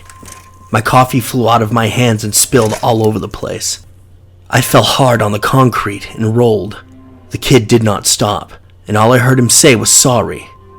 And I got up to notice my clothes were all damp and stained from the coffee, and I felt a burning sensation coming from my knee and shins. I looked down to see my legs were all scraped up and my stockings ruined. I decided to duck into a nearby alley to clean up away from prying eyes. I quickly kicked my heels off and immediately slipped off my ripped up hosiery. They were brand new. $5 wasted. I dropped them into the dumpster, and I pulled a small pack of moist wipes from my purse and cleaned the blood from the scrapes off of my knee and shins. The scrapes didn't appear too bad. My left knee was a little sore, but I was fine. I was slipping back into my shoes when I heard trash cans rattle further up the alley. I squinted to see, but appeared to be a dark shadow of a large grayish dog coming out from between the trash cans and sniffing the ground. Probably a stray, and with my luck, rabid. I decided to get out of the alley to avoid running into it. I once again headed down Maynard Street. It was a very badly lit back street, filled with what appeared to be old, run-down brick office buildings and warehouses. This must be a heavily trafficked street for commerce because I saw a number of big rig trucks and delivery vans pass me by. I also saw men in coveralls and work boots loading and unloading trucks. Then a few blocks later, the streets were deserted. There was no activity whatsoever. It was strangely quiet, kind of peaceful. I was crossing a small street called Jackson, and as I stepped onto the curb, I heard a sort of trotting. Then all of a sudden it jumped onto my legs. It was a small shaggy dog. It seemed to be pleased to see me. "Hey stranger, how you doing, boy?" The poor little guy was thin. He started to lick at my scraped legs. "No boy, don't do that." He must have smelled the blood, and it reminded him of food. All of a sudden, he turned and started to bark at the street behind me. He ran across the street that I had just come from. He barked again. sat there for a second, and ran down the street. He apparently was satisfied with a quick lick and was off. Must be a male dog. I heard his barking for another block, and then abruptly, in mid-bark, it just stopped. I hope he didn't hit by a car or something, and I thought to myself, God, how much further is Gillis? My feet began to hurt. These heels aren't really made for long walks. And I started to feel both tired and frustrated. And then I felt something bounce off the side of my head. And I heard something hit the ground. I looked around and found an empty Coke can. That wasn't funny. I turned around and saw no one. And I was trying to figure out how I could have gotten hit by a can. I reasoned maybe it was the wind that blew it off a rooftop of one of these buildings. And I started to feel a little creeped out, so I started to quicken my pace. I was beginning to realize that I had grossly underestimated this shortcut on foot. It was only a shortcut by car. I walked a half a block and decided to pull out my phone, and I turned it on and found the map of the town. I was following the line with my finger from Maynard to Gillis when I heard a sound that sounded like a hard thump coming from directly above my head. I looked up and saw what first looked like a large dog jumping from the fire escape and landing on all fours. As it walked out from the shadow of the building and into the yellow glow of the streetlight, I saw it emerge. This bizarre-looking, gray-skinned creature. It was completely hairless. The creature's body was long and lean and muscular. It had an elongated head with tiny ears that came to points. Its hands consisted of mostly long claws. It started to circle me, and I felt frightened. I didn't believe what it was I was seeing and could barely move. It spit something out of its wide mouth and then looked up and stared at me. Its eyes were pale white. I looked down at my feet to see what it had spit up, and it looked like crumpled up toilet paper with red specks. And then I realized it was one of the moist wipes I had used in the alley to clean off my scrapes. What I saw back in the alley had to have been this thing. Then it picked itself up on 2 feet, and I let out a scream and began to run. This thing tackled me from behind, and we both fell to the ground. I managed to roll away from its grip. The contents of my purse had spilled out all over the ground. I quickly grabbed my pepper spray. I popped the top and sprayed it into the eyes of this creature as it lunged at me. It grabbed its eyes and let out a shrill scream like a bat. I ran up the street. I saw Gillis Avenue and turned left. To my surprise, there was a car parked outside one of the warehouses. I ran to it, and then I noticed it said Security Patrol. I ran to the warehouse doors and began pounding hard on it. Help me! Help me! Please let me in! The creature jumped out from behind the car and was making a hissing tight noise at me. I had made the mistake of injuring it, and it was angry. I ran to the other side of the patrol car, trying to keep the car between us. It quickly jumped to my side of the car. I heard the warehouse door open. An elderly black security guard with thick glasses came out holding his gun. "All right, who's out there? Help! This man is trying to rape me and he's got a gun!" To my surprise, the guard, without hesitation, lifted his gun and immediately shot in the creature's direction. The creature quickly turned its head to scowl at me, as if to say, "You owe me," and ran. The security guard ran after it, about a half a block, and then came back. "Are you all right, miss?" He called the police. I stuck to my story that an unknown man tried to rape me at gunpoint.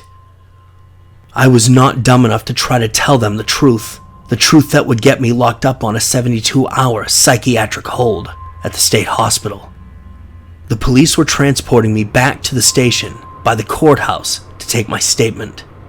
As we passed the corner where the homeless man had been drawing, I immediately recognized the elongated head in the drawing. The homeless man had drawn a 4-legged creature in white chalk. Below the drawing was the words, "The Rake," with an arrow pointing down Maynard Street. This was not street art. It was a warning. This is my piece of the truth. Now it's yours.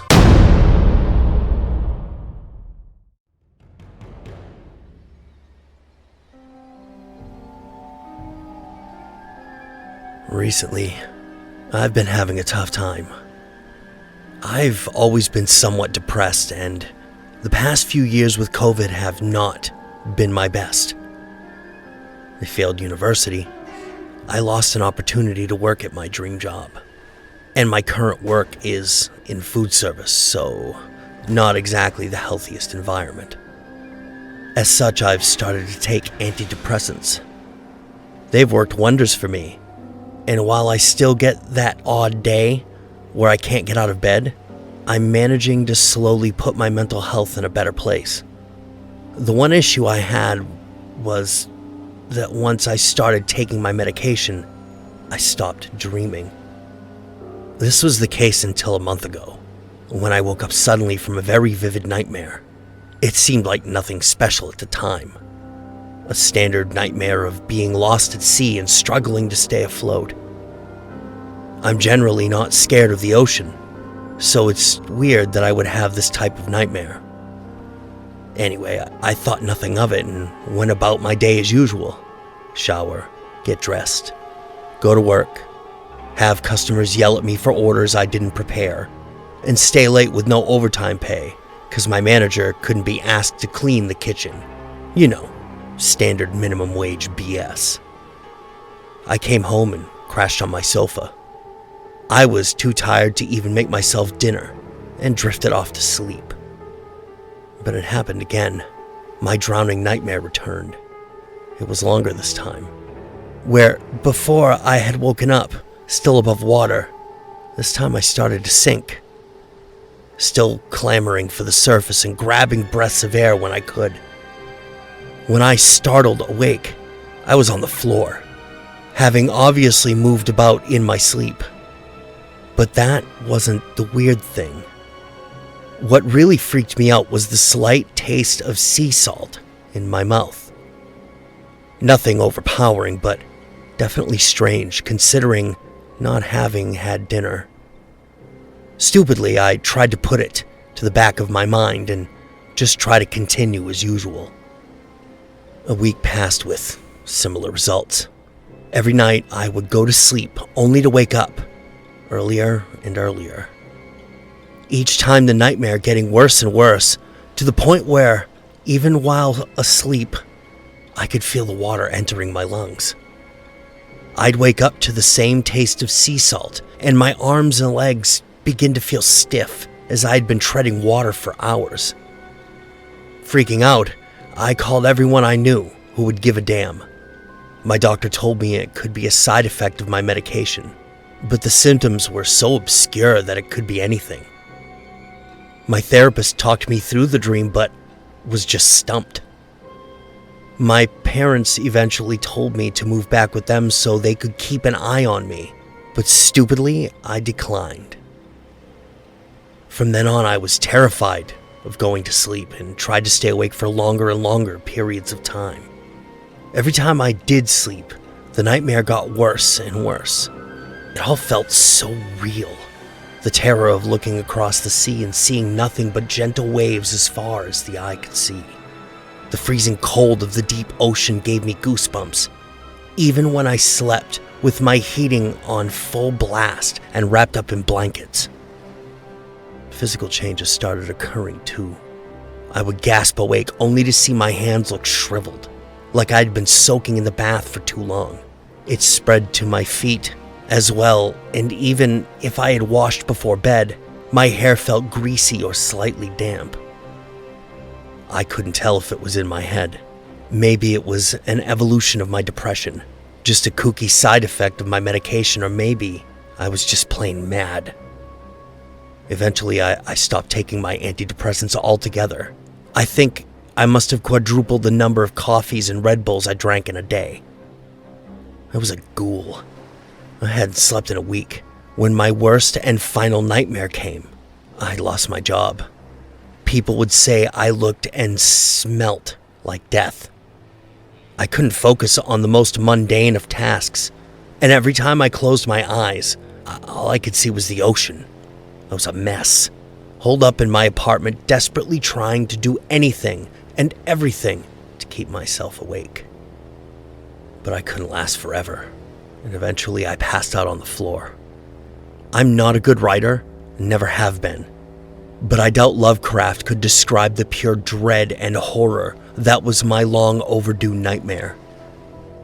I was stranded in the ocean again, the weight of my wet clothing weighing me down, clawing at my body to plunge me into the depths.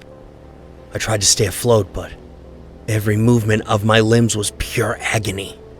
I never broke a bone, but I can only imagine it feels like the dull ache compared to the liquid fire that radiated from every joint in my body. True enough to my earlier dreams, I began to sink. I screamed in agony and desperation as I saw the surface of the sea slowly drift out of reach. I could feel the pressure of the water in my ears and the soothing cool of the sea water as it gushed into my lungs. The weightlessness of my body betraying the downward descent, I felt helpless to stop. My vision began to fail, black fuzzy edges creeping in from my peripheral vision. The teeth chattering cold stabbed through me like iron stakes. The beat of my heart pounding in my ears like a cacophonous parade, slowly drumming to my demise. And so I let go. I wish I could say I fought until the end, but I gave up. The next thing I knew, I was awake in my living room. My sofa was overturned and my glass coffee table had been smashed to pieces. Paintings and pictures on the wall had been torn down, leaving scar-like grooves in the wallpaper. The cool blue moonlight shone through the curtain, bathing the room in a mocking marine hue. Laying on the floor, I tried to ground myself, my heart beating a mile a minute. I gently rolled onto my side and stared at my hands. They were far worse than before. No longer the shriveled hand of an over-soaked person, but that of a pale, bloated cadaver. Few of my fingernails had been torn off. I had clawed at my hardwood floor, wrenching them free. I could feel my hair sticking to my head. A bead of what I pray was only sweat rolled down my forehead along the bridge of my nose before dripping onto the floor. But worst of all, when I had finally dared to take a deep breath, I choked. I tried gasping for air, but I felt like I swallowed an apple. My ruined hands grasped at my neck as I thrashed about the floor. I could feel something slowly creeping up my trachea. My wild panic ended when I finally coughed phlegm and gooey water oozing from my mouth, and that unmistakable taste of seawater graced my lips. It's been 3 days since, and I haven't slept. I'll never sleep again. When I feel tired, I work. And when I can't work, I exercise. When I can't exercise, I eat. Always moving, always thinking, always finding ways to stay active and never think about the ocean. I'm not sure who I can turn to. I blocked all my contacts. I left my apartment. The only way I can tell this story is on a damned library computer. I don't know what help this will have, for me or for others. I'm not sure if anyone can help me anyway. Maybe this is just a paper trail, something for someone to find. That way, someone will know what happened when I finally fall asleep.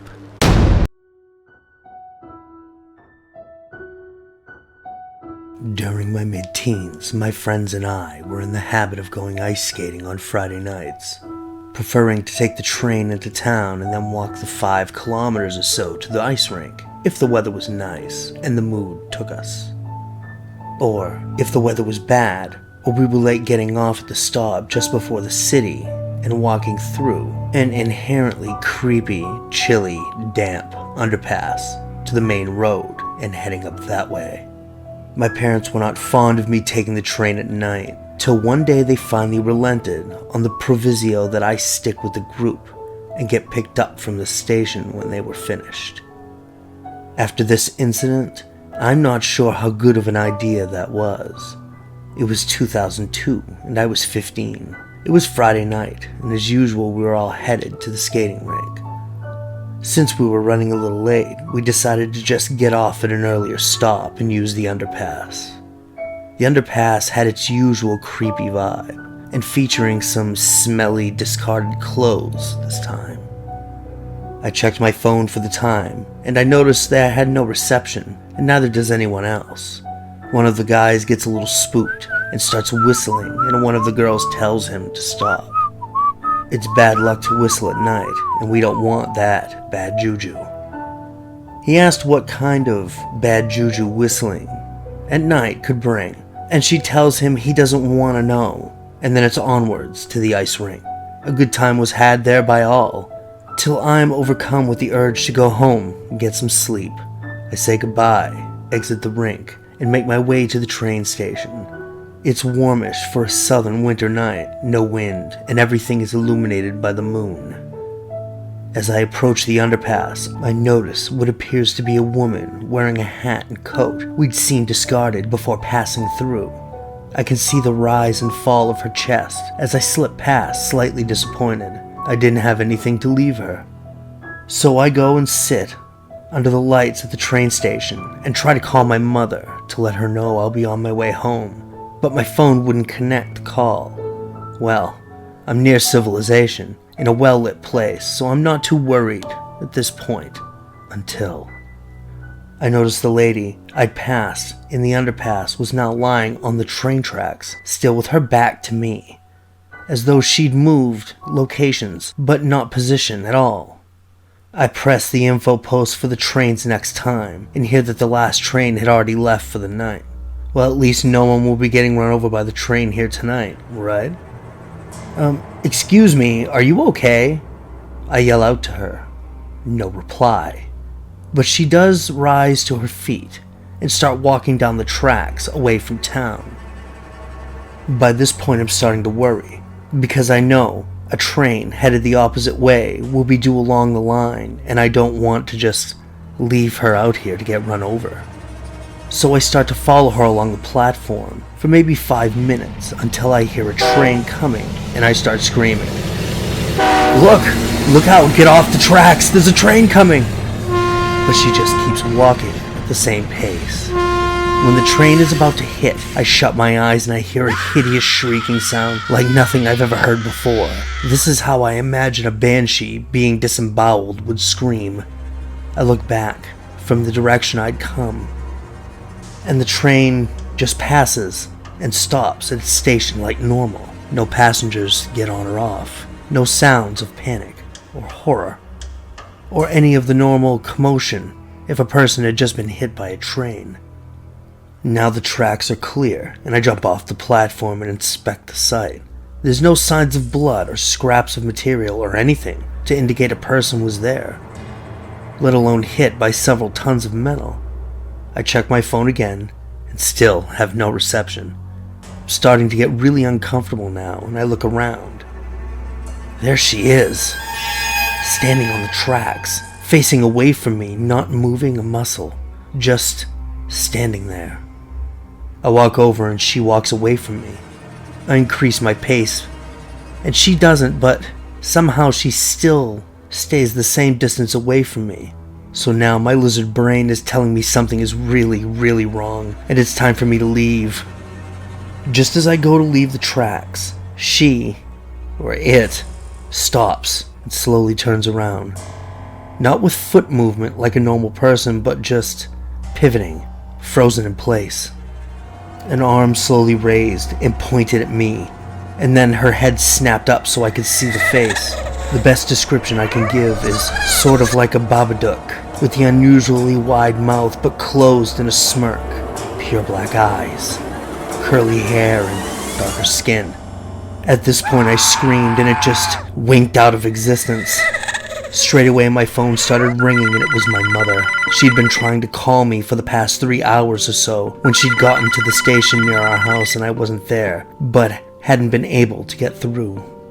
I don't know if I hallucinated the whole thing or if the whistling attracted that thing, but seriously, this is exactly why you shouldn't whistle at night.